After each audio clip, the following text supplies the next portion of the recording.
Over the years, Swami Tyagananda began to feel pressure from his sannyasin friends to get formally initiated into sannyasa. Swamiji repeatedly rebutted their arguments by expressing his belief that these samskaras or rites of initiation purify neither the body nor the mind.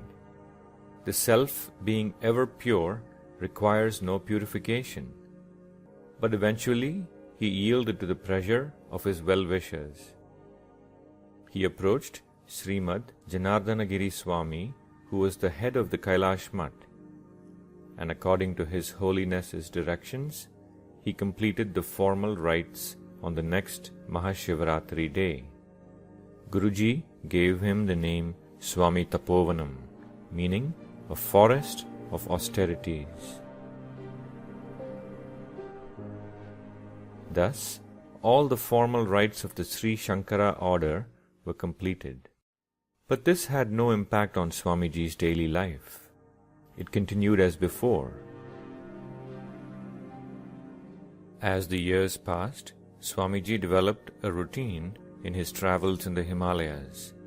He stayed in Rishikesh during the winter months, and as the weather improved, he would move higher up to Uttarkashi, continuing his life of tapas there, living in a small thatched hut in front of which the sacred river Ganga flows.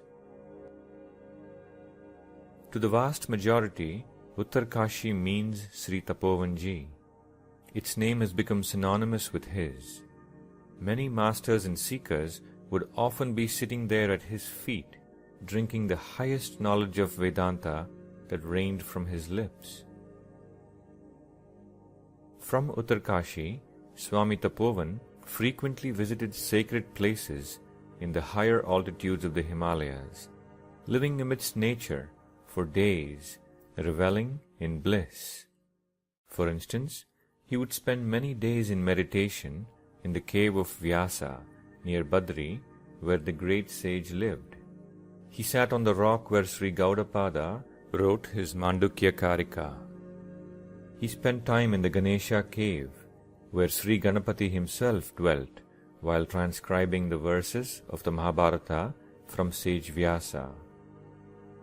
It was at these places that Swamiji composed the famous Sri Badrisha Stotram, writing a few verses each day. When summer arrived, Swamiji would move further up to Gangotri to enjoy the solitude.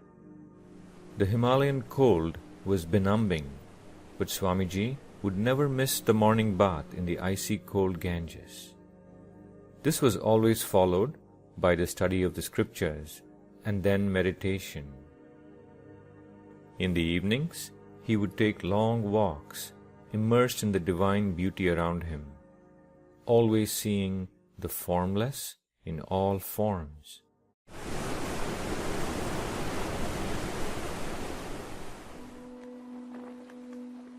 Further up from Gangotri, 12 miles above in the Himalayas, is Gomukh.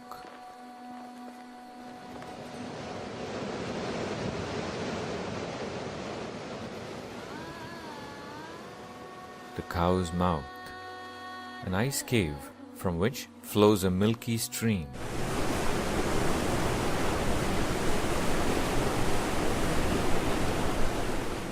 At 13,000 feet above sea level, Gomukh is the mouth of the Gangotri glacier, which stretches for 30 kilometers.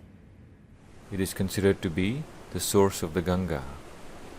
The journey to Gomukh is so difficult that it takes the most ardent devotee to make this trip once in their lifetime. Swami Tapovan made this trip on a regular basis for 12 years. Unimaginable. Let us listen to his own experiences at Gomukh. It is impossible to express in words with what boundless faith and devotion I used to visit Mother Ganga as her own devotee, year after year. It was my custom to visit the mouth of the cave and bathe in the holy and ice-cold water again and again. My mind was filled with a supreme sense of elation while I sat in that hardly accessible spot, cooking and offering various prasad to Gomukhi Ganga. I used to sit, regardless of danger, from 10 a.m. to 4 p.m.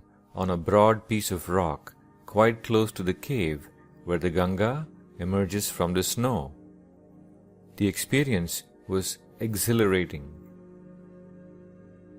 Tranquility is truth, truth is beauty, beauty is bliss, and bliss is divinity. This tranquility is the innate nature of all, and this seems to be the lesson preached to me by every particle of snow, every stone, each petal, each blade of grass. It is my thirst for this tranquility that drives me, despite the difficulties of travel, to reach that spot every year. 2 miles above Gomukha, between the two glaciers of Meru and Gangotri, is a great plain called Tapovanam.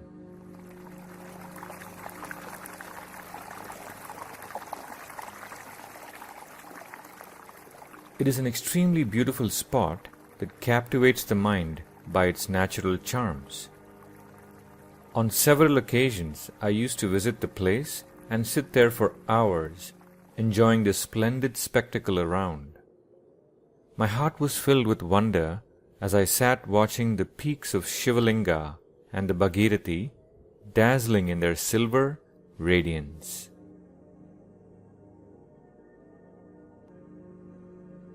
In summarizing his book, Himagiri Vihar, Swami Tapovanam writes, "The main theme of this work, and the theme of all the Upanishads, is this: the Atman or Self, dwelling in the heart of all, also known as God or Brahman, is the cause of existence, sustenance and retraction of the universe. This Self, this Brahman, is unlimited by time and space, and without suffering any alteration of itself, it projects the universe from space downwards.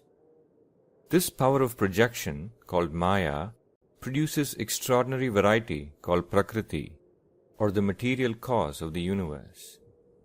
Therefore, the world which appears to consist of the 5 elements is none other than Brahman. The spiritual Jiva, or the I, in every living body is also none other than Brahman. And to revel uninterrupted in this state of knowledge of Brahman is the supreme goal of life.